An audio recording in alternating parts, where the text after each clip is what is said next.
I'd like to thank our sponsoring organizations, the Chambers of Commerce of Carlsbad, Encinitas, Oceanside, Solana Beach, and Vista, and MiraCosta College, and to the candidates for being willing to participate in this candidate forum. The League welcomes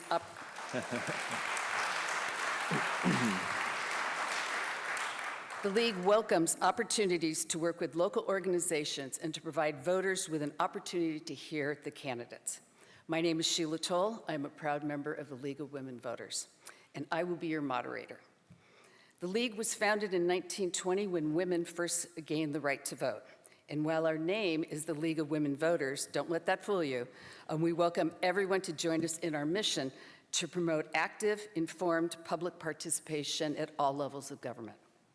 The League is proud to be nonpartisan, neither supporting nor opposing candidates or political parties, but we're always working on vital issues of concern to members and the public. This is the forum for the 49th Congressional District. We would like to thank the candidates, Matt Gunderson and Mike Levin, for attending.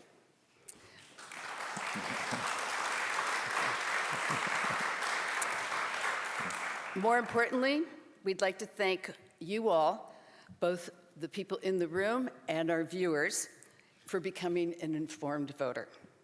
This forum will be 90 minutes in length. It will be live streamed, and we have a small audience in this room. The recording will be available on the League of Women Voters North County San Diego website and their YouTube page within 48 hours. Videotaping or recording is not allowed, including with cell phones, because the FCC requires that a forum recording not be edited and be broadcast in its entirety. Our guiding principle for our candidate forums is to provide a fair and impartial platform for our candidates to speak directly to the voters, and for voters to learn about our candidates' positions and priorities. In that vein of fairness and impartiality, I do not live in Congressional District 49. Okay? Fairness and impartiality are also central to the format and ground rules for tonight's forum, which I'd like to briefly review now. All participants, including our sponsoring organizations and the candidates, have agreed to this format and ground rules. Specifically, tonight's event is not a debate. This is not a rally. It is an opportunity for candidates to respond to the questions from the community and for the public to hear how the candidates would address the issues. The candidates who agreed to focus their answers on their vision and positions rather than commenting about other candidates' qualifications, character, or activities. So now a little bit about how this is going to work. The order in which the candidates are speaking has been determined randomly. We met before. And we will rotate the order in which the candidates will respond to questions. We'll start with 2-minute opening statements from each candidate. After opening statements, we'll begin with a question and answer period. Generally, the candidates will have 1 minute to respond to each question. I may allow more time if it's a complex question, or I may insert a speed round, which is where it's just a yes or no answer. In either case, either of those events, I will let you know. Okay? There is no separate rebuttals. However, candidates may choose to use some of their next time to rebut another candidate's response in a civil and respectful manner. Following the questions, each candidate shall have 2 minutes for closing statements and will reverse the order that they did their opening statements in. In order to keep us track, a League member will be our timekeeper. She will help the candidates by holding up paddles at the agreed intervals. When time has run out, a stop sign she'll show you. Candidates need to finish their sentences at that time. And let's not have them long sentences. Okay, the most important part of this is hearing from you. For this candidate forum, questions for candidates came from the public. They were submitted online in writing by October 9th. These questions have been screened by League members. They've organized the questions into categories of similar nature to avoid repetition and to assure the topics of greatest interest are being asked within the time limit. Tonight's candidate forum rules call for civility on the part of candidates and the audience in this auditorium. We ask for everyone's cooperation in treating each other with courtesy and respect. And audience members in the room, we specifically ask that you not applaud or otherwise express positive or negative reactions to the candidates' remarks. At the end of the forum, you will be able to applaud the candidates. Okay? So thank you for helping assure a civil discussion on the important issues confronting this community. So we're ready to begin. Opening statements, 2 minutes, and we'll begin with candidate Levin. Well, thank you so much to the League of Women Voters for hosting this forum. Thank you to Maricosta College, and thank you to the Chambers of Commerce, who do such great work in the community supporting our small businesses. I have been so honored to serve as your representative for these past 5.5 years, delivering results for this community. I've had 30 bipartisan bills signed into law by both the former president and the current president. And as a result, I've been rated consistently as one of the 5% most effective members of Congress by the nonpartisan Center for Effective Lawmaking. In fact, this past year, due to the work on veterans issues specifically, the Veterans of Foreign Wars named me as the Legislator of the Year for 2024. I'm extremely honored to have that award. I've delivered $931 million of taxpayer money, our taxpayer dollars, that we send to the federal government back to this district for our roads, our bridges, our water systems, great schools like here at Maricosta College, sand on our beaches, and so much more. I'm grateful to be the only candidate in this race endorsed by Planned Parenthood. I would say the only pro-choice candidate, really, if truth be known, in this race. I will always stand for women's rights and reproductive rights, and I believe we need to codify Roe versus Wade into law. I'm also the only candidate in this race that's been endorsed by any law enforcement organizations, including the Oceanside Fire and Oceanside Police Officers Association. And I'm part of the End Corruption Caucus. I believe very strongly that members of Congress should not be able to trade individual shares of stock, and that we should ban corporate PACs altogether. And I think we should stop playing politics with things like FEMA.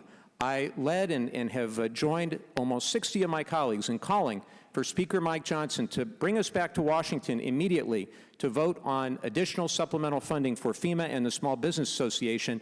Unfortunately, Mike Johnson is going to be here in town this weekend campaigning for my opponent. I'd be honored to have your trust and your vote in this election. Thank you so much. Candidate Gunderson. Hey, thank you, and I too want to thank the League of Women Voters, Maricosta College, and the Chambers for giving us this opportunity to visit tonight. And I mostly want to thank those of you who are sitting here in the audience and any of you who are watching the live stream for giving up a Friday night and the Padres game to listen to two politicians up here. But, you know, as she said, I'm Matt Gunderson. I'm a businessman. I'm a political outsider, and I didn't come up through the ranks of local government. And I think that gives me a completely different perspective of how we identify the challenges that our state and our country are facing and what the solutions and potential solutions can be. A little bit about myself. I grew up in a small town in rural Wisconsin, 7th of 8 kids, went off to the University of Wisconsin-Madison undergrad, went into the sports marketing industry, did my MBA at the University of Chicago, and then 25 years ago, I moved to California. And I came to California not to buy a business, but to build a business. And I built 3 of them and created hundreds of jobs and got involved in our community where my wife, Margot, who's a 5th-generation native Californian, and I raised our 4 daughters. I'm not a typical politician, and I'm not a typical Republican. I'm a pro-choice Republican who believes abortion should be safe, legal, and rare. And I've said along the campaign trail many times that you probably won't agree with me 100% of the time, but you're never going to have to wonder where I stand on an issue and how I got there. And I think it's that kind of candor and transparency that we want in our public officials, whether it is a city council, county board, or congressional level. And that's not the kind of transparency we get from the incumbent. He's been in Washington, D.C. for 6 years with a voting record that is 98.7% of the time in line with the Progressive Caucus, 100% of the time with the Biden-Harris administration, and he comes home and labels himself a centrist, moderate, bipartisan guy. The reality is, he's not. If you want to label me a futurist, somebody who wants to find new solutions to old problems, because the future can be better than the today is. Okay, now it's time for the candidates to answer your questions. Each candidate will have 1 minute for their response. So the first area we're going to go into is the economy and various financial issues. So the first question, and we're going to start with candidate Gunderson. How do you assess the role of the current administration's policies in addressing the economic recovery? Well, I think you simply look at what's going on in the economy today and say, were we better off 4 years ago than we are today? And the answer is no. I mean, we've had skyrocketing inflation. We've got energy costs that are out of control, and we have inflation that's impacting every single family in the 49th district. So we've got to get back to the brass tacks of identifying excessive spending, out of control spending, and additionally, get our economy back to relying on an energy independent nation. We cannot address inflation effectively in our economy without returning to a role of energy independence here in our country. Okay, candidate Levin. Well, my wife, Chrissy, who's sitting right there, my wonderful wife, thank you so much for putting up with my crazy congressional schedule. We live in this great district, and we're raising 2 kids, 12 and 10 years old, and we know that, yes, costs are too high for so many things that we rely on every single day: gas, groceries, housing, and so much more, insurance, of course. But the question is, who actually has plans to address all these things? And what I hear from Matt Gunderson and, frankly, from Mike Johnson and Donald Trump is that we need huge tariffs that will ultimately drive up inflation, that we need more tax breaks for billionaires and big corporations. This district needs more than a useful rubber stamp for Mike Johnson and Donald Trump, and that's what my opponent will be. I think we need to grow the economy from the middle out rather than from the top down. I think we need tax cuts for the working families of this district and targeted plans for things like housing, insurance, fuel, and the other things that day to day are the true expenses. Remember that Donald Trump badly mismanaged the COVID pandemic, and we're still cleaning up the mess. Okay. Next question in this area. The SALT, which is state and local tax, deduction was lowered by the Tax Cuts and Jobs Act of 2017, which capped the total deduction at $10,000 for tax years 2018 through 2025. This provision is set to expire in 2025. Many residents of the 49th Congressional District were negatively impacted financially by the cap, which resulted in a significantly higher tax liability. Currently, pending legislation, the TCJI Permanency Act, which would make the provisions of the Tax Cut and Job Act permanent. Do you support this legislation? Why or why not? And how will you act upon your support or objection? Okay, long question. We will start with candidate Levin. Well, we have to restore the full deductibility for state and local taxes. And your question is very timely because just yesterday, Speaker Mike Johnson was asked about this, and he commented that he wanted to keep the $10,000 cap in place. Maybe since he's campaigning for you this weekend, you can ask him to have a different view on that. There are some Republicans who actually want to cut the $10,000 cap to $5,000. And let's be very clear about what this is. This is Donald Trump trying to stick it to California, New York, New Jersey, Massachusetts, Connecticut, and other states. And we contribute just as much to the federal treasury as we take back. And all we're asking is for basic fairness.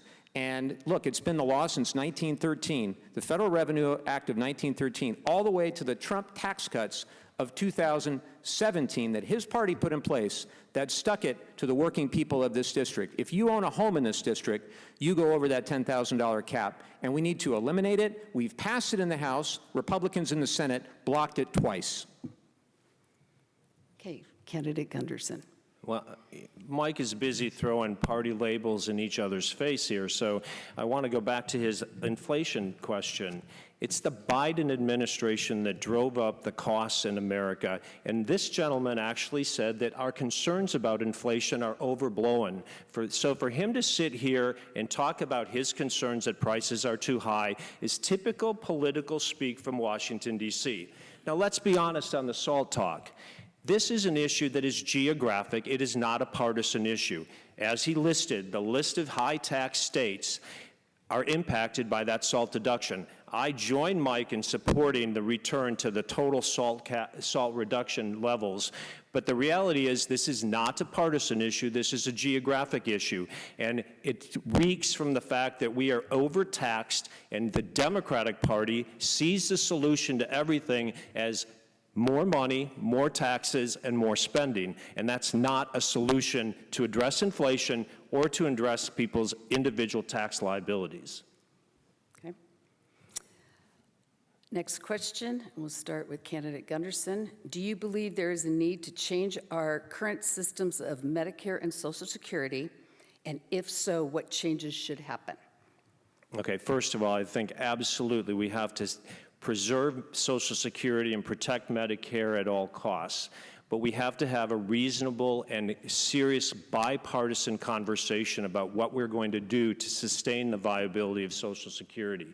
And until we get to a bipartisan mandate and a bipartisan agenda where we stop finger pointing and accusing one or the other parties of being disastrous and want to cut, we're never going to find a solution.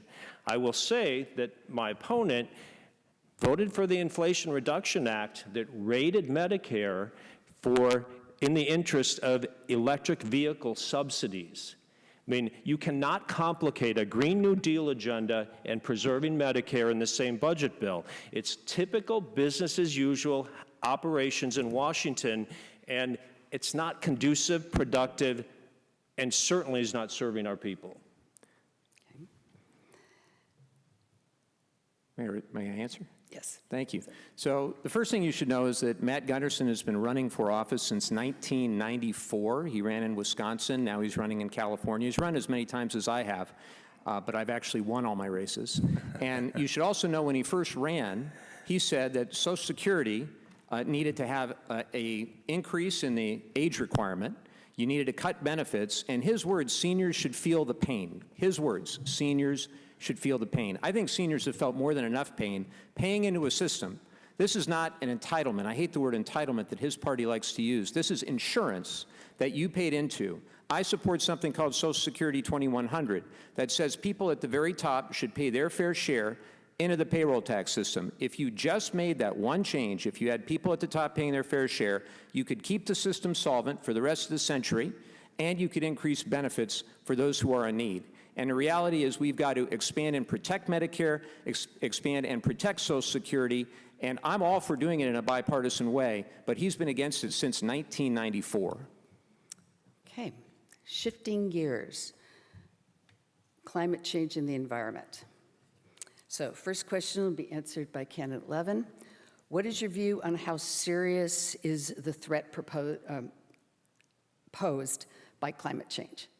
Well, I think it's one of the most important issues facing our planet, our future generations, and, you know, Donald Trump, who my opponent wholeheartedly supports, has given money to, has campaigned for, has called it a hoax, as has Mike Johnson. Perhaps you should ask Mike Johnson if he's changed his mind when you see him this weekend. I've been proud as an environmental attorney and a clean energy advocate since I started running for Congress in 2018 to be leading the charge as part of the House Select Committee on the Climate Crisis, where we passed the Inflation Reduction Act. He's right, the largest investment in climate action in the history of the United States, the history of any country. But in order to fully unlock the potential of the IRA and the benefits for clean energy, we have to do all we can to dramatically increase the electric grid, the resilience of the electric grid. And I'm leading the way among the Democrats, and I hope there are good Republicans who will agree as well, on something called the Clean Electricity Transmission Acceleration Act to double the capacity of our grid so that we can fully take advantage of this opportunity, not just to have a better protected planet, but to grow our economy and the clean energy jobs of the future. Okay. Candidate Gunderson. You know, this is a little more Washington speak coming out from my left than I expected to hear. And there's more acts and more initiatives and more acronyms thrown around. And that's what Washington, D.C. politicians do. They want to confuse you and talk long enough so you actually think they might be trying to accomplish something. I mean, I am not a climate change denier. I believe there are significant environmental challenges that we face, and we all want clean energy, clean air, and clean water. But until China and India and other countries around the world do something about it as well, this is a little bit about like us all giving up cookies and addressing the obesity issue. The reality is we've got to get them to do their fair share as well, instead of just bear this burden on the backs of every American family who's bearing these excessive energy costs, high gas prices, all in the name of climate change. Okay.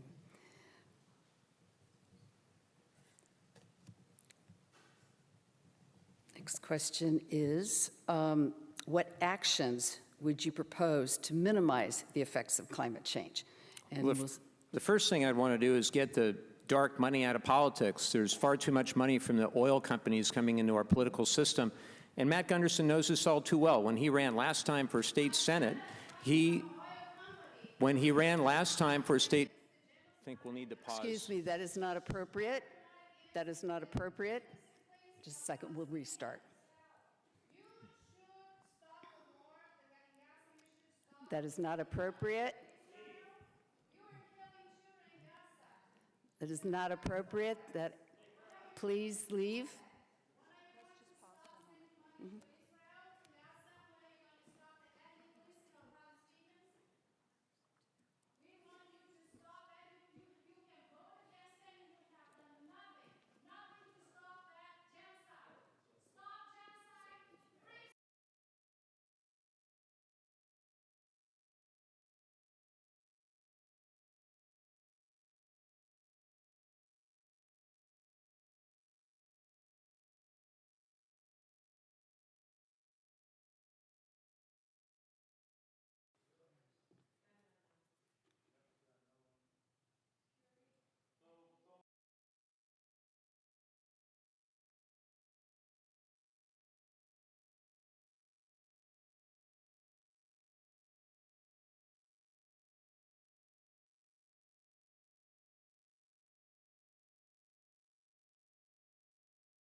Thank you. You are very kind to point that out.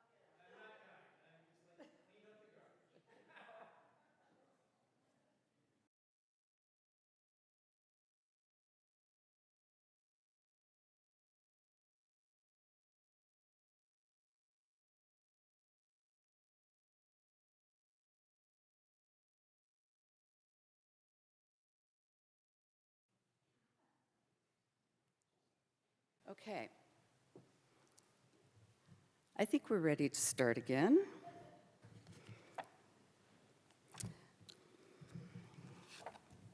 Okay. So The topic is climate change and the environment. We're going to redo that last question since it was interrupted. And it was my error that the person who's supposed to start on this is going to be candidate Gunderson. Okay? So the question, to refresh your memory, is what action would you propose to minimize the effects of climate change? Do I get to finish my answer? What I'm going to do is I'm going to have I'm going to have Mr. Candidate Gunderson go, and then you can answer in entirety. You got it. Okay? Because I'll be honest, I don't even remember what you said, given that drama. So anybody in here who could remember, good on you. Okay? So, Candidate Gunderson. You know, on the issue of climate change, as I said, we all want clean energy, clean air, clean water, and we need to subscribe to an all-of-the-above energy policy. We cannot be dependent on one single issue, and we cannot do it on the backs of the tax-paying families of the 49th District of the United States of America. You know, I was a car dealer. The whole idea of electric vehicles is a fantastic idea. We can transition into them, but we cannot transition into them with mandates and an unrealistic timetable that doesn't address all of the unintended consequences of what that transition is going to be. And so we simply have to framework our goals in terms of addressing climate change in a manner that is cost-effective, doesn't ravage our economy, doesn't do it on the backs of our tax-paying families, and also at the same time somehow forces countries like China and India to do their job as well. All right, Okay. I'm going to try this Candidate again. Levin. If you want to get congressional action on climate, you've got to get the big oil money out of the political process. And the reality is that my opponent, when he last ran for State Senate 2022, was the single biggest recipient of big oil money of anyone running in the state assembly or the state senate. He's also an Exxon shareholder. Okay.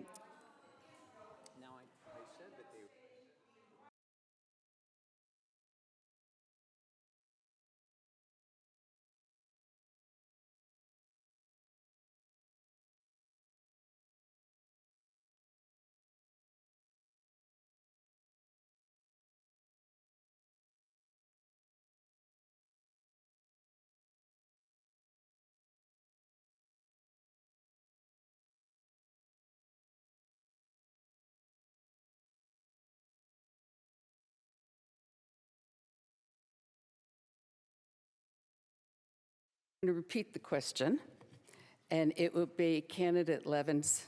I got it. This time we're going to get through it, right? Okay, we're going to try. So, what action would you propose to minimize the effects of climate change? We'll start Okay. this time again. We'll try again.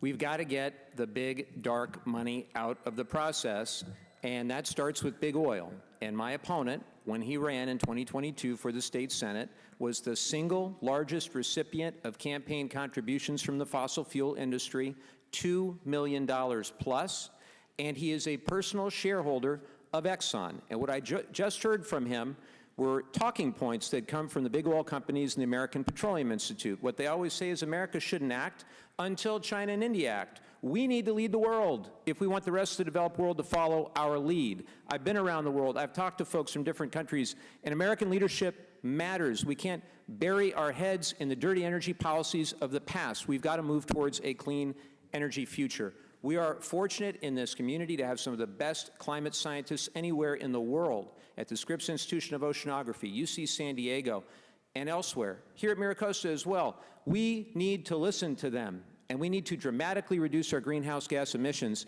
over the next decade. Our future is at stake. Thank you. We got through it. Since Okay. he got three tries no. at this question, I'm going to answer no, in response. no. He got Because three it's tries at rules. this. So He likes we to say are that going to he likes to move say on. that I own Exxon stock like Excuse that's me. some terrible thing as part of Excuse a me. mutual fund. No.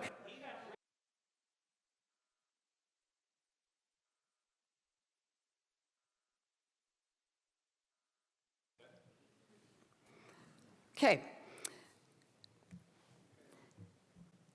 First answer on this one is Candidate Levin.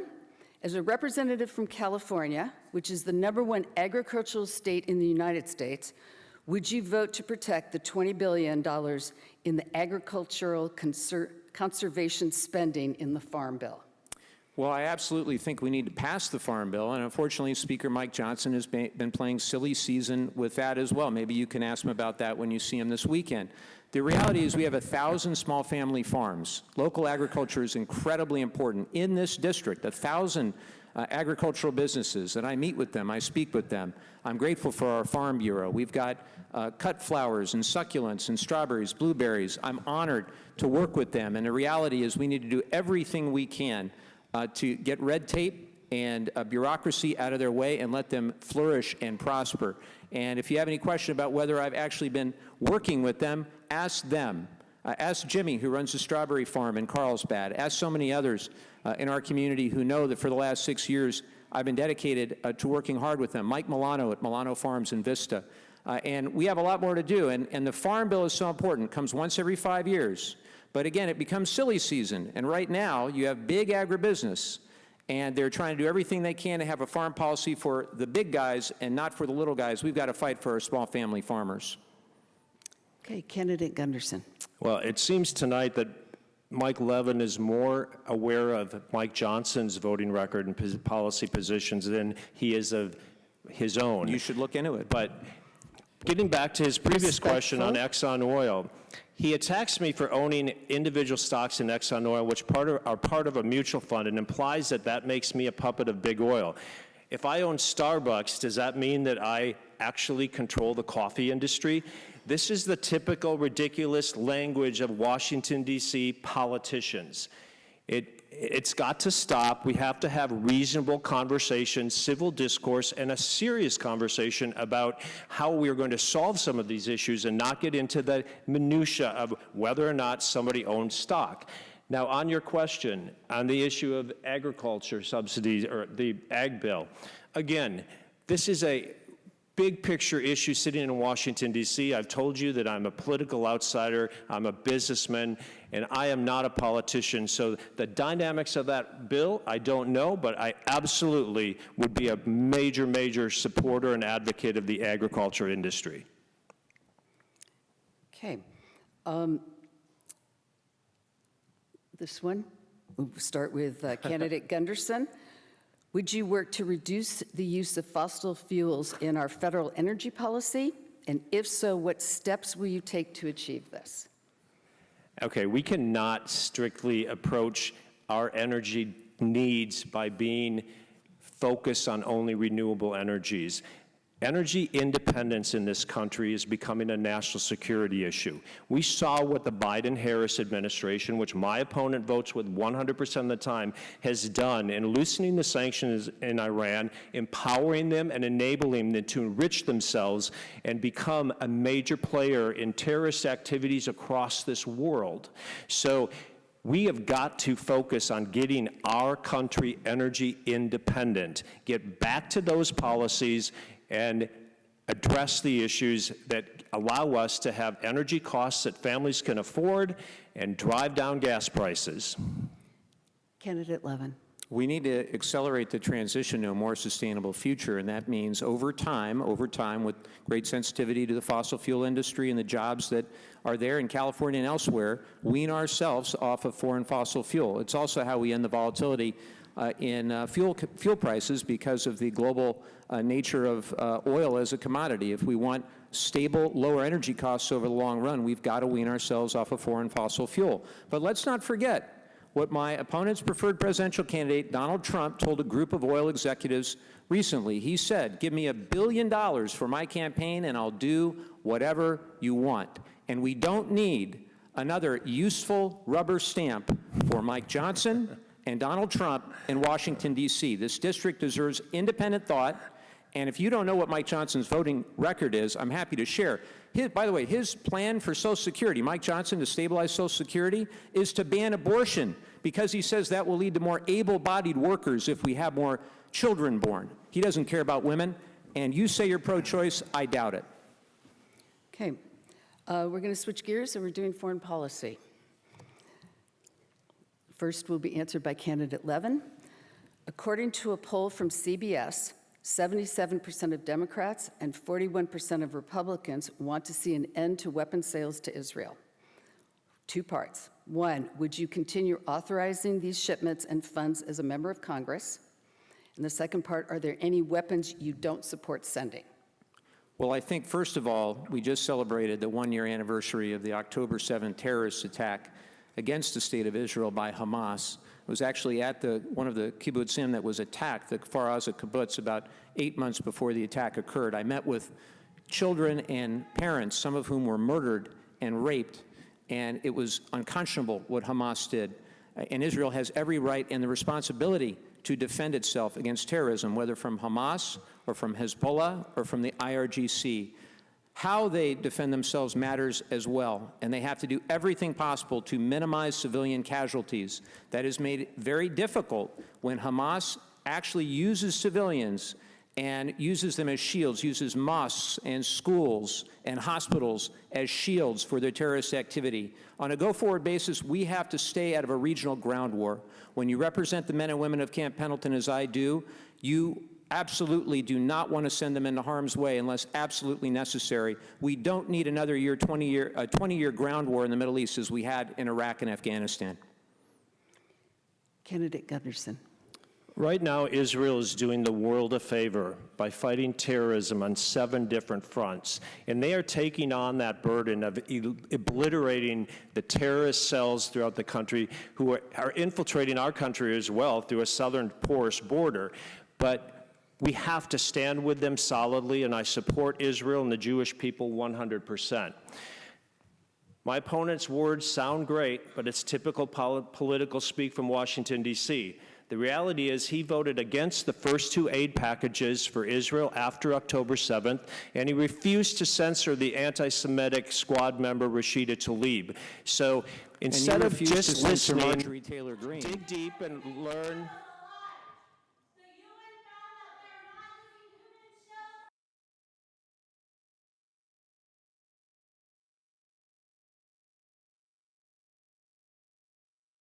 Just wrapping it up, don't just listen to what Mike Levin says. Look at how he's voted. please do. Okay. I hope you do. So. The first bill that he talked about, that was Mike Johnson's. You're talking to each other. Okay. I need you to talk to the people. All right. You okay? asked me another question, I'll respond. So, the next question will be started with candidate Gunderson. In July of this year, the International Court of Justice issued an advisory opinion finding that Israel's occupation and annexation of Palestinian territories is unlawful. Given this opinion, what steps, if any, should the U.S. take? Well, again, this is simple. The U.S. should stand solidly and wholeheartedly in defense and in support of Israel and the Jewish people. Candidate Levin. So to finish my thought, Mike Johnson, when he first became Speaker, had a golden opportunity. This was after Kevin McCarthy and everything that happened with him, of course. Johnson came in, and one of the very first things he could have done is bring us together to support a clean funding bill for Israel. And that's what Matt Gunderson is referring to, that first clean funding bill. He didn't do that, though. What he did is he coupled funding for Israel with taking away money for the IRS, which I thought was absolutely preposterous. And that was unfortunately, a blown opportunity by Johnson, but it set a tone that he was going to use Israel and Middle East policy to drive a wedge. And as far as the anti-Semitism that you just mentioned, how about the anti-Semitism of Marjorie Taylor Greene? You haven't said anything about that. How about the anti-Semitism of Elon Musk? You want him to be a new oligarch to help run the government. You haven't said anything about his anti-Semitism, and you've had 10 days since our last debate. Hopefully you've researched something that I mentioned in that last debate, like Marjorie Taylor Greene's anti-Semitism, and you'll condemn it. Okay. Last question in the area of foreign policy, and we're going to start with candidate Levin. What is your position on continued funding of Ukraine in its conflict with Russia? Well, I strongly support Ukraine and its right to defend itself and its sovereign democracy against Vladimir Putin. Vladimir Putin is a war criminal, and let's not forget how this got started. Donald Trump withheld javelins from Vladimir Zelensky, tried to extort Vladimir Zelensky to get him to open an investigation into Donald Trump's political opponents, the Bidens. And for that, we impeached him in the House of Representatives. And that was one of the easier votes I took because it was very clear that Donald Trump was trying to extort Zelensky. 2 years later, then Putin attacked. And you know, if Donald Trump gets back in there, he will sell Zelensky down the river. His plan is to abandon Ukraine, and then Putin will take Kyiv, and then Putin will go after a NATO ally, and then American men and women are going to be forced into harm's way because of the short-sightedness and narcissism of his preferred presidential candidate, someone he donated personal funds to, Donald Trump, not to mention Mike Johnson, who just said no more funding for Ukraine. You should ask him about that when you see him on Sunday. Okay.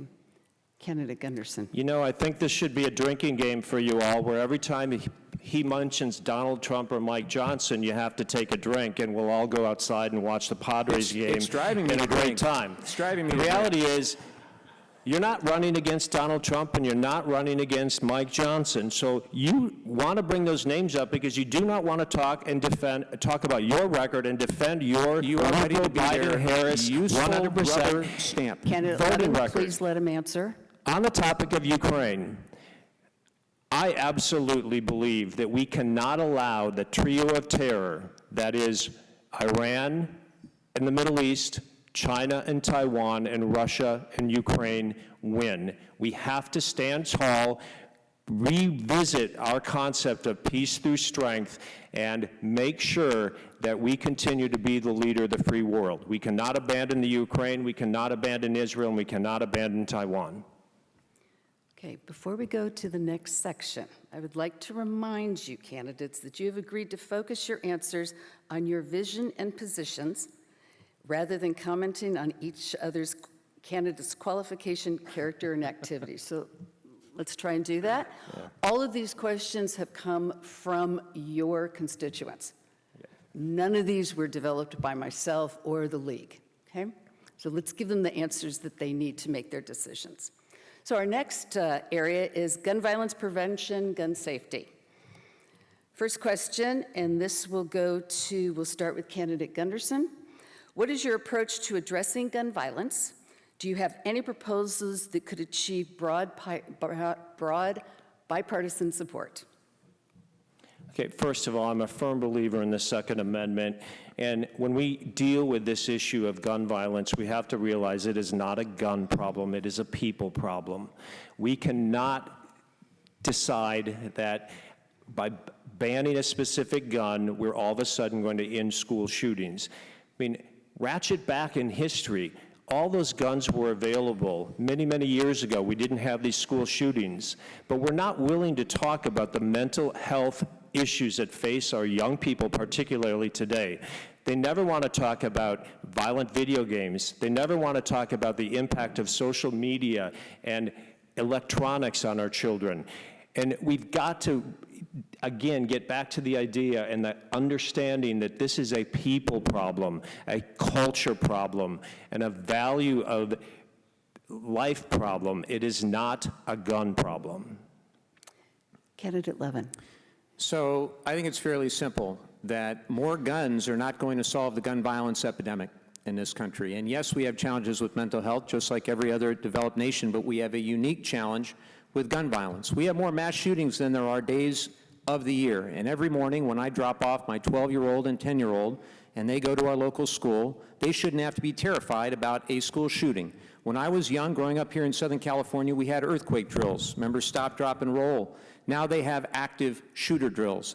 And we do need to put a stop to it. That's why I support universal background checks and an assault weapons ban, because we've got to get weapons of war off our streets, out of our communities, once and for all. And, you know, I have tried very hard on things like safe storage to find bipartisan support. I actually have a bill that I worked on with the Brady campaign called Prevent Family Fire, and we do have Republicans that are on that bill, but Republican leadership, and yes, get ready for your drink, Mike Johnson won't hear that vote because he will not stand up to the NRA, and neither will he because of the influence of their money in our elections. We've got to get that money out of our politics. Okay, next question on this subject, and we'll be starting with candidate Levin. What limits do you think the government should observe, if any, in limiting gun ownership, including assault weapons? Well, I strongly support the Second Amendment, but I do not think that we need everybody with AR-15s and AK-47s in our schools and our churches and our synagogues. And I want for our Marines and sailors at Camp Pendleton to have the weapons of war that they need to be ready and effective and lethal on the battlefield. I want our law enforcement, thank you to our law enforcement, to have the weapons they need to be able to keep our communities safe.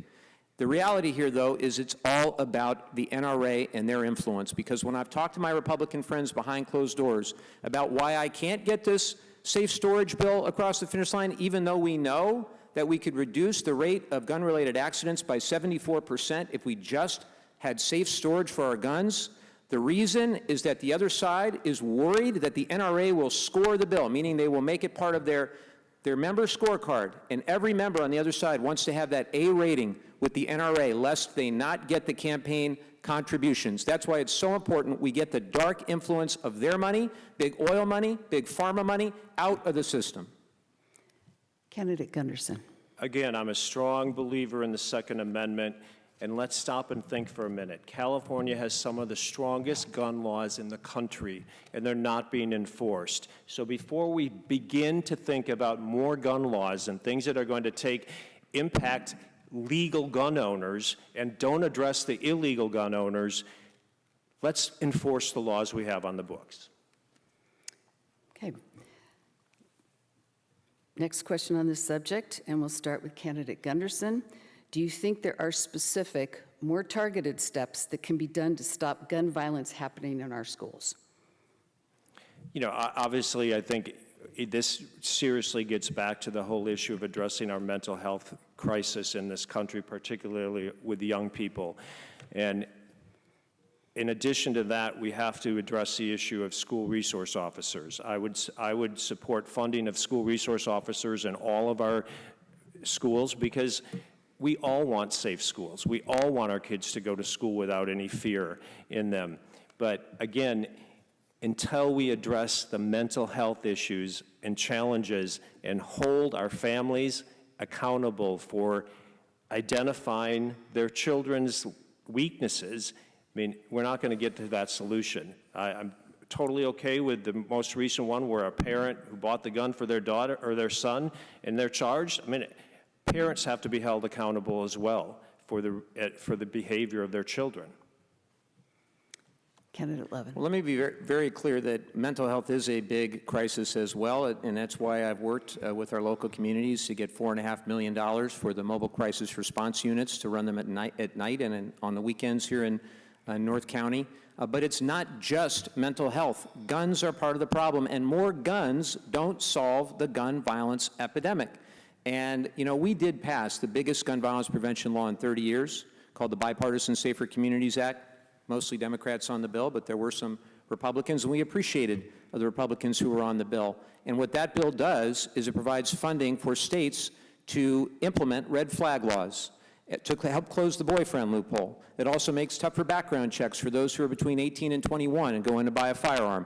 It's just a start. We have to do far more. As I said, I believe we need universal background checks, safe storage, and we've got to get these weapons of war off our streets and out of our communities, but you will not do it so long as the National Rifle Association controls the Republican Party, so long as the Republican Party is an empty vessel for the corporate gun lobby.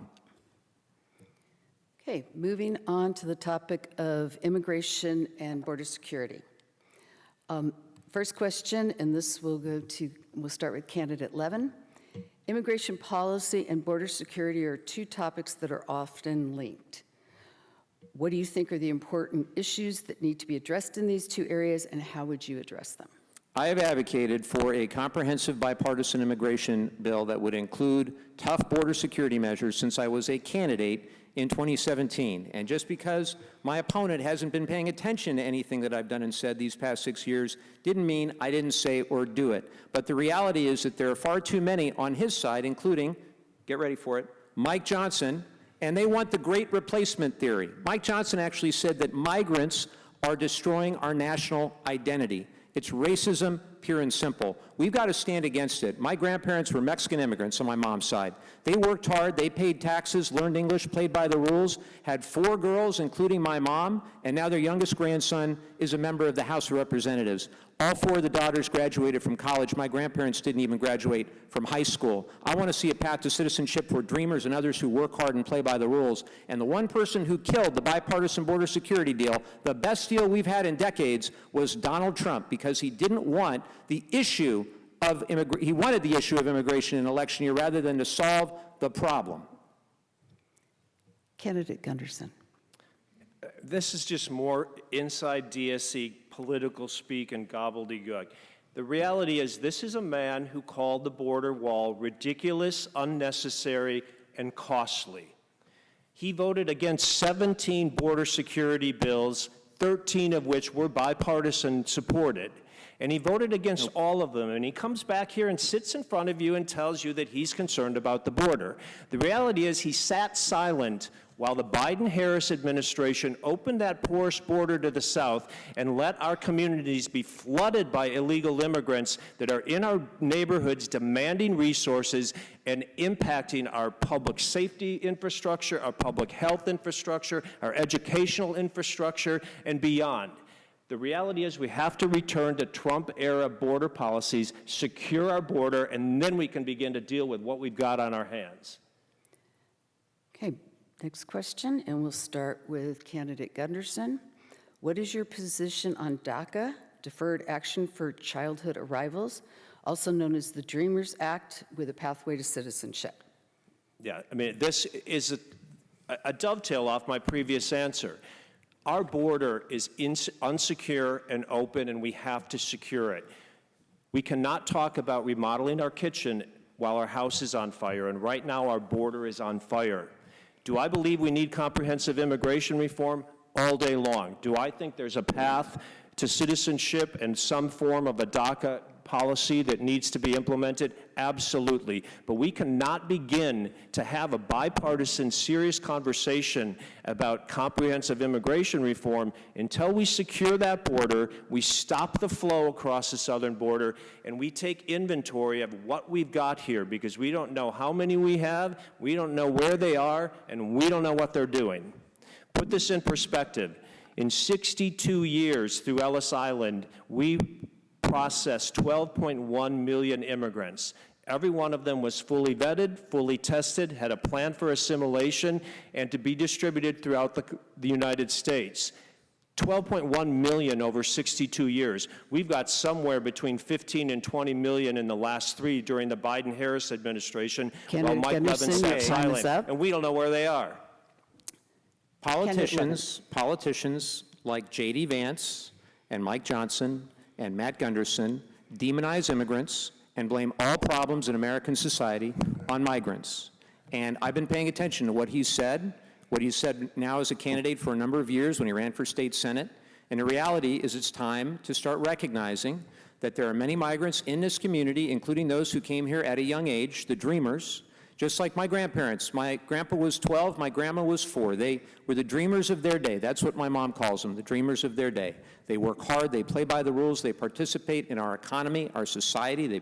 They are doing things the right way, and we want them to stay because they're an important part of our workforce. But there are those that need to go if they're committing crimes, and I don't always vote with my party on this, and if you actually did your homework, you'd understand that. But the reality is that Donald Trump, no one but Donald Trump, could have killed the bipartisan border deal because Mitch McConnell was for it. It would have passed the House easily, but Trump didn't want this fixed. And we've got to end the political nonsense, come together and get something done. Okay. Moving to something a little bit more local. We've got a couple of questions on the situation with the Tijuana River, which is somebody from San Diego. I appreciate the North County worrying about it. The first question is this: what action would you take to get adequate working sewage system on the United States side of the Tijuana River to stop sewage and detritus from streaming into the ocean at the border? Okay, and we're going to start with candidate Levin. Well, in 2020, I worked on a bipartisan basis to help secure $300 million for this very problem as part of the U.S.-Mexico-Canada trade agreement. Worked with Kevin Faulconer and others on our side of the aisle. Nancy Pelosi was very important in this regard as well. And subsequent to that, we've gotten another roughly $150 million. But the South Bay Wastewater Treatment Plant, which currently is a 25 million gallon a day plant, needs to be expanded to 50 or even 75 million gallons a day. It's in a state of disrepair. It was originally built in 1994.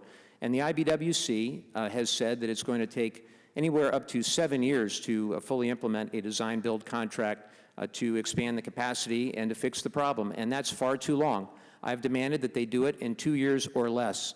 And at the same time, we have to be thinking about operations and maintenance of the plant. That was the mistake in 1994, that they weren't thinking about operations and maintenance, only the capital expense to build the plant. So we've been working very hard, and it's very personal to me. My wife and I have a family member who trained as a Navy SEAL at Coronado and got cancer very young in life. And that's ultimately happened to far too many training, and we've got to put a stop to it, and to the residents all throughout North County. Candidate Gunderson. You know, this is a classic example of where I think government needs a fresh perspective, a business perspective, and an outsider's look at how you solve a problem. Yes, there have been $300 million allocated to this problem, and nothing has happened. There's a letter-writing campaign. Every election cycle, they pull out a new letter from all the Democratic congressmen in San Diego, and they plead with the president, and they plead with the departments to do something about it, and nothing happens. The reality is, people have worked on it, and nothing's happened, so you need a fresh take. And what's your take? Okay, the next question on this, and we'll start with Candidate Gunderson, should the EPA be involved in the Tijuana River sewage crisis to determine if it qualifies as a Superfund site to address the pollution issue? Well, I think the pollution issue is the driving force here, and I think we have to address. I'll be honest with you, I don't know exactly which agency takes domain over this issue, whether the EPA gets involved or not. But what my concern would be that the EPA gets involved, it slows down the process to a solution, and it's going to eventually decide that, well, we've got to protect this or we've got to minimize that, we've got to look at that and study this before we actually come up with a legitimate, proactive, and realistic solution in solving the problem. So, which agencies get involved is a discussion that has to happen if I get elected to Congress, but my desire and my purpose would be to get this done as expediently as possible. Well, the answer is a yes, because the IBWC has been in charge and has done a very poor job, and if he'd read anything about this or bothered to ask anybody about it, he would know that. Having the EPA as the lead agency actually able to administer those funds and get the construction done in a timely way, I think would speed things up. And I'm deeply disappointed with the IBWC's lack of activity, and it's certainly not for lack of trying. And just to go in and say, I'm a business guy, I'm going to fix it, that sounds an awful lot like Donald Trump. We see how that worked out for COVID when he told us all to inject bleach. At the end of the day, we have to make sure that someone is accountable, and that somebody needs to be the EPA. And if you want to know how sad this really is, the Mexican government under Lopez Obrador has already allocated 144 million US dollars in Mexican funds to clean up the San Antonio de los Buenos plant. They're way further ahead than we are as the US. I'm telling you that because it's incumbent on all of us to try to work together and solve the problem, not point fingers and cast aspersions about things you haven't researched. Okay. We've got a new area. I want to remind you, because this area is a little touchy, to please answer the question instead of going after each other. We're going to talk about reproductive rights. So we are going to start with candidate Levin, and the question is, what is your position on reproductive rights? What role should government have, if any, in personal or medical decisions about pregnancy and birth? Well, I strongly support women's rights to choose their own reproductive health care decisions, full stop. Roe versus Wade was the law of the land for 52 years, and then it was undone by Amy Coney Barrett, who he proudly supported to be a Supreme Court justice, along with Brett Kavanaugh and Neil Gorsuch, that 6-3 majority. They put in the Dobbs decision, which now says states can decide, but what that's led to is 20 states outlawing abortion, either totally or nearly totally. And that means that 44% of the women in this country no longer have any access to abortion. Pro-choice means women choose. It doesn't mean that states can choose to outlaw abortion. And when he says pro-choice, I think he's confused what pro-choice actually means. Candidate Gunderson. I'm a pro-choice Republican that believes abortion should be safe, legal, and rare. I've made that very clear. I oppose late-term abortion, I support parental notification, and I have 4 daughters between the ages of 18 and 23. I don't want the government or a bunch of politicians dictating health care issues for them or for any other woman in California. This decision has been made in California. So let's have a conversation about issues that are impacting our daily life each and every day, like the border, like inflation, like crime, like education. Abortion is a decision that is it's incredibly not your time. important to women each and every day. So we will go to the next question on this. There is a possibility during this next term that there will be legislation to either ban abortion nationwide or to provide the right to abortion access. How would you vote in each instance and why? And we're going to start with you, candidate Gunderson. Again, I'm a pro-choice Republican that believes abortion should be safe, legal, and rare, and I've consistently supported existing California abortion law. However, I am also a states' rights guy, and the Supreme Court did push us down to the state's decision, and that was even a position that Ruth Bader Ginsburg, the great woman's champion, supported. So, with that in mind, I will not vote for a federal ban on abortion, but I also will not vote to codify Roe v. Wade. I will vote to codify Roe v. Wade with the Women's Health Protection Act. And, you know, it's interesting to hear my opponent say that he will not support a national abortion ban because we have tape of him from a Republican event back in February where he said he needed to see the details of whether or not he would support the specifics of that particular abortion ban or not. So to hear your position change is quite something. You also should know that Proposition 1, yes, that was decided in 2022 to have a state protection for reproductive rights enshrined in our state constitution. I strongly supported that, and at the time my opponent not only voted against it, and it was passed by 65+% of the voters of our district, but he called it disgusting. He called it disgusting. And he said, subsequent to that, some gibberish about how it changes the viability standard. It does no such thing. It protects reproductive rights, full stop. You cannot be pro-choice, in good faith, say you are pro-choice, if you do not give women the right to choose their own reproductive health care decisions. This is a health care decision, and I don't trust him to make any decisions for my daughter. Okay, your time is up. So we're going to switch gears again on housing and homelessness. So the first question to be answered by candidate Levin. California has one of the largest homeless populations in the country, despite significant spending on the issue. How do you explain the continued growth in homelessness in the state, and what would you do to help resolve the crisis here in the 49th? I've been a proud member of the House Veterans Affairs Committee for the last 6 years, and I have focused as much as possible on the issue of veteran homelessness, and I have an objective to get to functional zero veteran homelessness in San Diego and Orange County. And we've put a lot of effort into this. We now have made HUD-VASH, the VA supportive housing vouchers, far more accessible, legislation that I've carried that makes it available to far more veterans than before. And we've also gotten HUD, Housing Urban Development, to change the definition of income. Used to be that service-connected disability counted as income for purposes of a housing voucher. It no longer does. And as a result, we've got scores of veterans who are already benefiting from this policy. I try to meet each of our cities where they are, recognizing that what works here in Oceanside isn't going to necessarily work in Vista or Carlsbad. I'm proud that we got $2.25 million for the Homeless Navigation Center here in the city of Oceanside, working with Jim Desmond and Esther Sanchez and others at the county level, at the city level. And I'll do everything I can with community project funding and any other funding I can and any other way I can to support our cities, whether they have Republican mayors or Democratic mayors. Candidate Gunderson. I'm going to use a bit of my time to talk about Prop 1. Prop 1 removed all fetal viability language out of California abortion law, which opened up Pandora's box to late-term abortion. And that is what I called it disgusting. Late-term abortion is disgusting. The extreme position on abortion is that man's who wants abortion available at any time, at any cost, in any place. False. And the reality is Please let him answer. that's an It's extreme false. position that most voters, even most pro-choice voters, cannot tolerate. I can't On the tolerate issue it of either. I homelessness- disagree with it. Yep.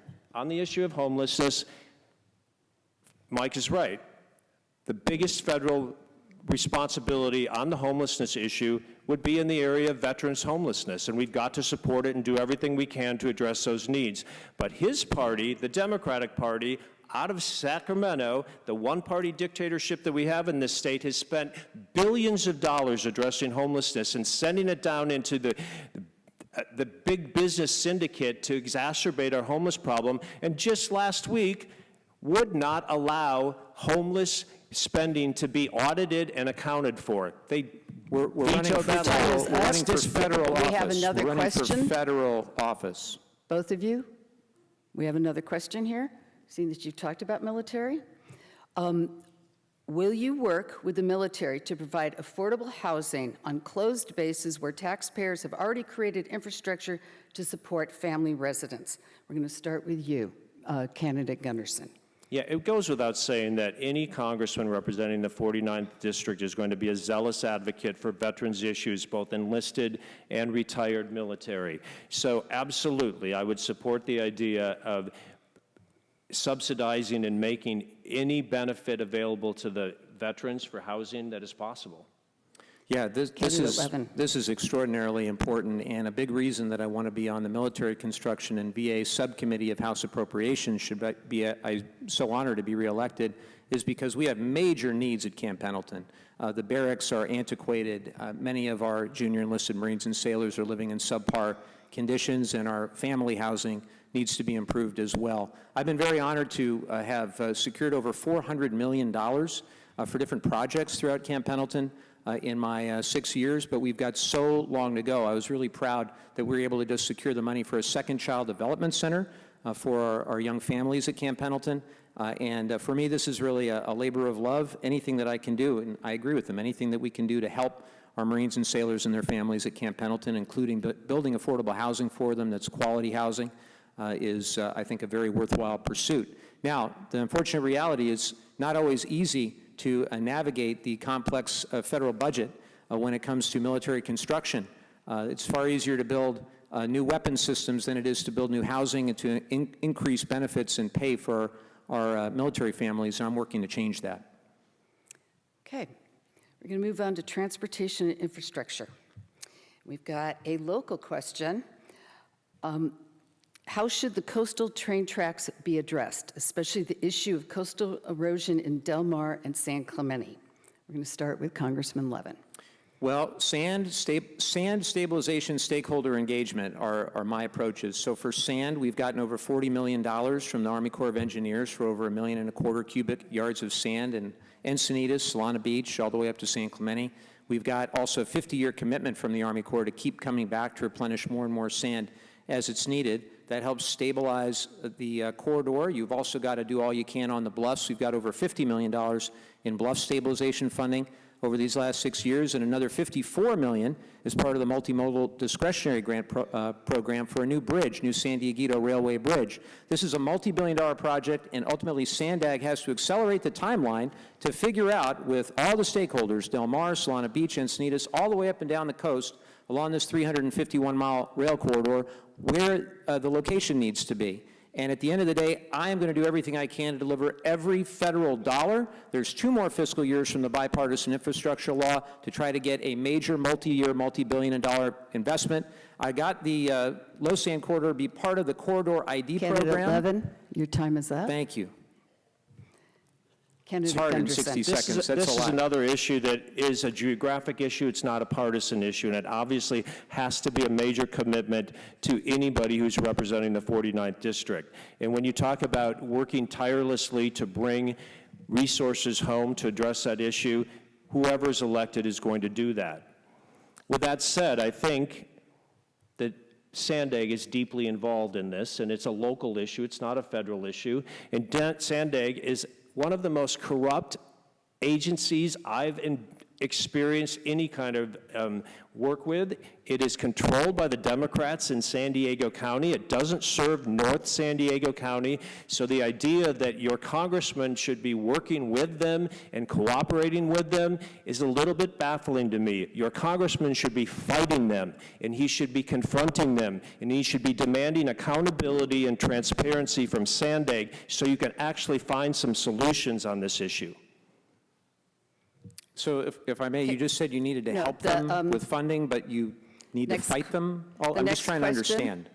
The next question, and we'll start with candidate Gunderson. Transportation is one of the biggest emitters of CO2. Do you have any proposals to reduce carbon emissions from the transportation sector? And if so, what are they?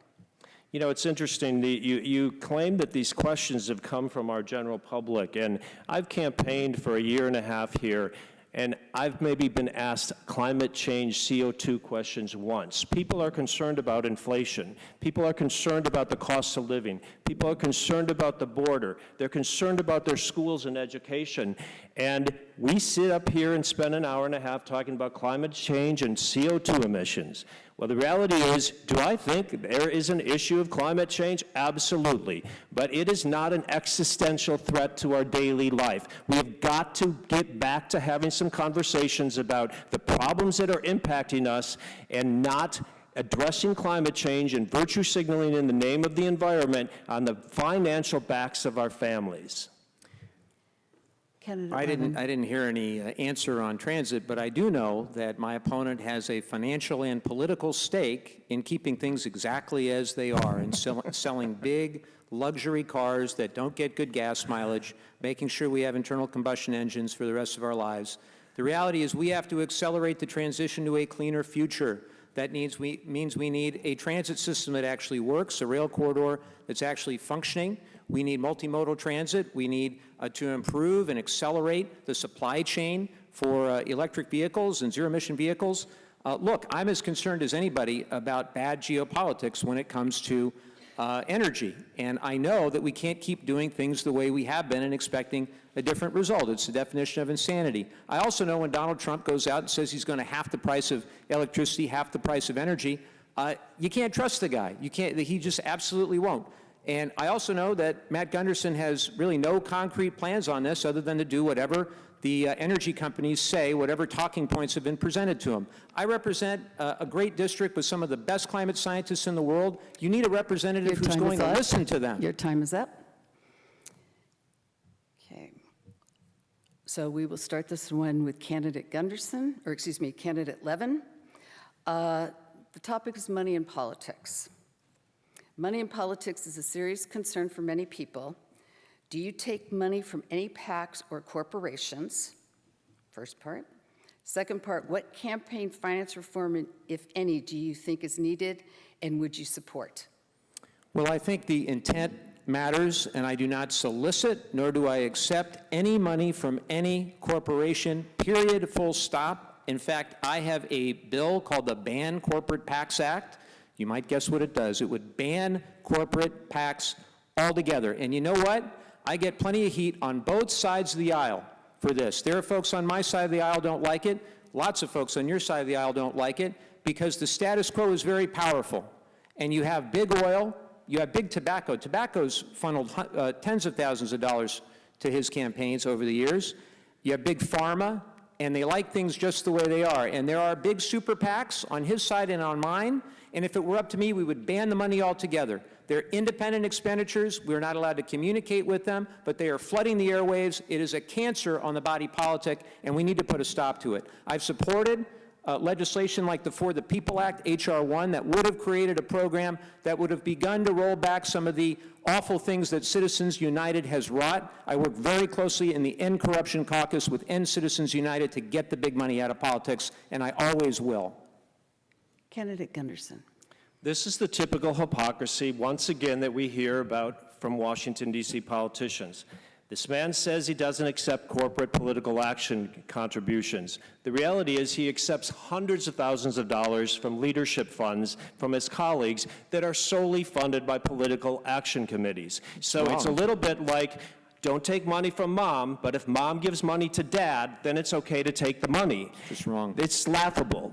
And if he truly believes that corporate tax money and leadership PAC money, or corporate PAC money and leadership PAC money is so vile and evil, next week there's going to be $1.8 million of money dropped into this district on his behalf to defend him and to attack me, solely funded by Nancy Pelosi and her House Majority PAC. If you truly believe and with conviction that that's an evil entity, then I'm asking you to call Nancy Pelosi and the PAC this weekend and ask them, I don't want that. I'll call Pelosi if you ask Mike Johnson about all his policy positions. You're talking not to each other, folks. Independent We're talking expenditure. to the people. Independent. So, I'm not allowed to speak with them? You No. understand what that means, right? I do. Okay, so a follow-up question, just to keep this going, and we will start with candidate Gunderson, is who are your top donors? I can honestly tell you, I do not know. Here's the reality. Mike Levin probably knows because he's probably scoured Federal Election Commission reports ad nauseum. It's not that The reality is, when I got recruited into the political world, I literally told Genevieve Slater, our campaign compliance officer, I said, listen, just keep me compliant. I don't know who's donating. I don't care to know who's donating. And if he thinks that Exxon or Starbucks or Big Pharma, whoever he says is donating and bankrolling me, is going to impact my voting behavior, then he doesn't understand the strength of my character and my integrity. I don't know who's donating to me, and I don't care. The reality is, money is the mother's milk of politics, and it is an unfortunate reality that we all have to spend our days begging for money, but that's the reality. So here we are, and I could name a few individuals that are personal friends that have donated to me, but when it comes to the so-called biggest donors, I honestly do not know. Okay. Candidate Levin. This isn't that hard. I don't need to look at any reports. I do know that he has big oil, big tobacco, big pharma, and all the rest. But by far, the biggest donor to Matt Gunderson is Matt Gunderson. He is pouring millions of his own dollars into this campaign on false and misleading ads. And he made that money as a car salesman. He had luxury car dealerships. He got corporate welfare to open the car dealerships, $600,000 from the city of Mission Viejo. He then was sued 67 times for age discrimination, disability discrimination, fraud, breach of contract, over and over and over in his car businesses. And then finally, when the pandemic hit, he got a $2 million paycheck protection grant, and he pocketed the money, fired 95 workers, sold the car businesses, and I think is using some of that money to run these ridiculous ads. Okay. You guys are brutal, I'm just telling you. Okay, so we've got, this is our last question. There's a big lead into it. Some say California is losing ground to states like Texas in attracting AI and Bitcoin industries for a variety of reasons, including because of energy availability and costs. Please outline specific policies you would support in Congress to make California more competitive in the sector while maintaining our environmental leadership. We're going to start with candidate Levin. Well, this is one that we may actually agree on some stuff, so that's good. So you can actually use some of the intermittent generation, the wind, the solar, waste to energy, where you would flare it off or you wouldn't otherwise use it, or where you would store it, and you can use that for things like AI compute or Bitcoin mining. That's actually a really good use case. And look, I think we have to understand that AI is here, Bitcoin is here, cryptocurrency and decentralized finance is here, and the question is whether in 20 or 30 years' time, the U.S. is going to be the global leader, or whether we're going to use technologies that are developed abroad, specifically by the Chinese Communist Party. I want America to lead, and I want San Diego and our region to lead. I think there's great potential for AI in things like education, healthcare, water and energy consumption. And look, at the end of the day, I think we need guardrails. Government does need guardrails, but I want to see us lead in this industrial revolution, just like America's led in every other industrial revolution for the last 240 years. Candidate Gunderson. I'm going to be upfront and tell you I'm not going to answer that question because I'm going to use up my time to talk about the attacks that he just made on my business acumen and my business history. I would not expect a career politician like Mike, who has never signed the front of a paycheck, to understand the intricacies and the issues that faced businesses during COVID. He attacked us for taking a PPP loan. Businesses up and down the 49th District coastline suffered under COVID when his government, his governor, and his party closed us down. That PPP money does not go into my pocket. That PPP money goes into our employees' pockets, and we did everything we could to keep all of our employees employed. Did 97 employees get furloughed? Absolutely. By the dictate of the governor, he closed us down, and if you were not an employee of our service department, you had to go home. Every one of those employees was offered their job back. Some of them took it, some of them chose to stay at home and continue to accept COVID incentive monies that the government threw out there for people. Candidate And we can Anderson, talk your about time it is all up. day long. Candidate Levin, please. Yep, I'll Thank wait. you. So, before we move to closing remarks, I'd like to thank the candidates for being here tonight and to the public for submitting thoughtful questions and learning more about the candidates seeking to represent you. I'd like to thank again the Chambers of Commerce of Carlsbad, Encinitas, Oceanside, Solana Beach, and Vista, and the MiraCosta College, and I personally would like to thank the MiraCosta Law Enforcement and Security.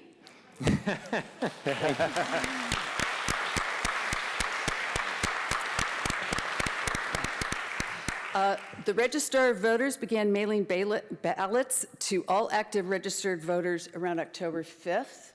If you don't receive it by the end of this week, please contact the Registrar of Voters. Please encourage your family, friends, and neighbors to vote in this election. Lastly, I would like to, if you would like to help us in our mission to make democracy work for everyone, we encourage you to become a member or support us with a donation of any amount. It's easy to do, and to visit our website at lwvncsd.org. Okay? On to closing statements by the candidates. They will have 2 minutes to share their final thoughts with you. We will begin in reverse order from the opening statements. Please hold your applause until both candidates have completed their statements. Okay? We will begin with candidate Gunderson.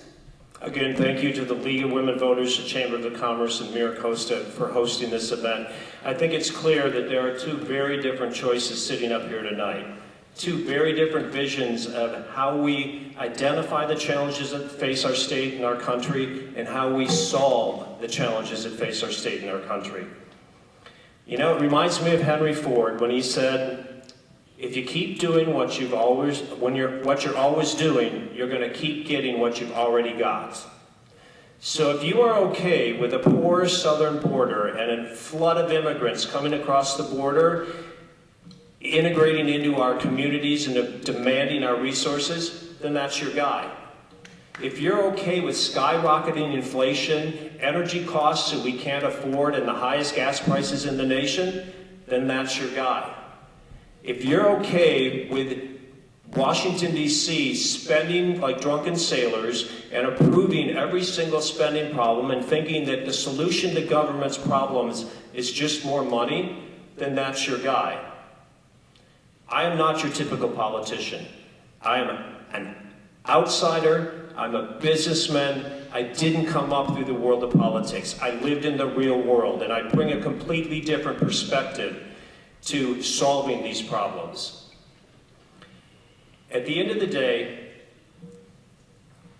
I've said up and down this campaign trail, you're probably not going to agree with me 100% of the time, but you're never going to have to wonder where I stand on an issue or how I got there. So if you want to set aside Washington, D.C. political speak, if you want to roll up your sleeves, get your hands dirty, and solve some problems, then I'm your guy. I humbly ask for your vote because, as I said at the beginning, label me a futurist. I truly believe that the future can be successful. The past isn't working, but we can find new solutions to old problems. Thank you. Candidate Levin.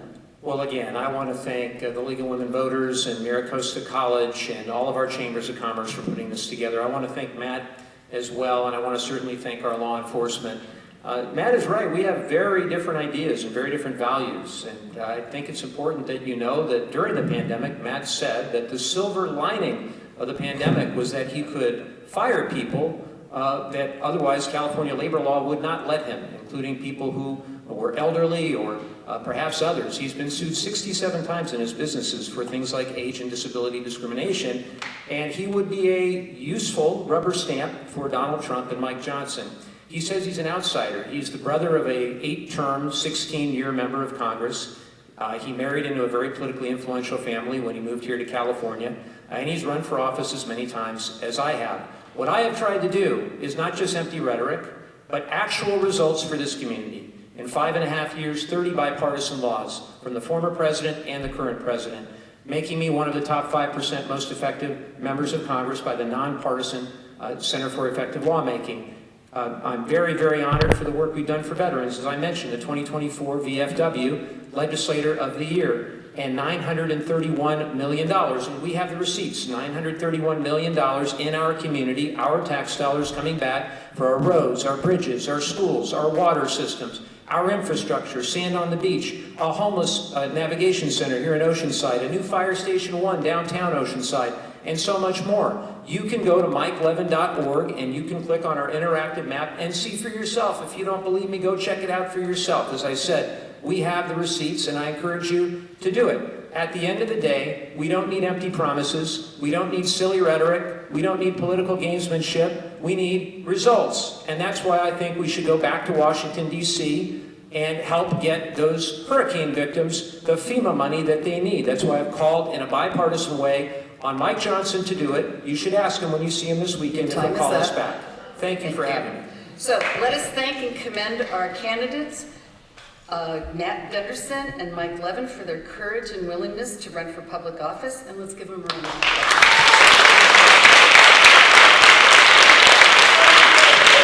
Thank you all. Thank you all. Good night.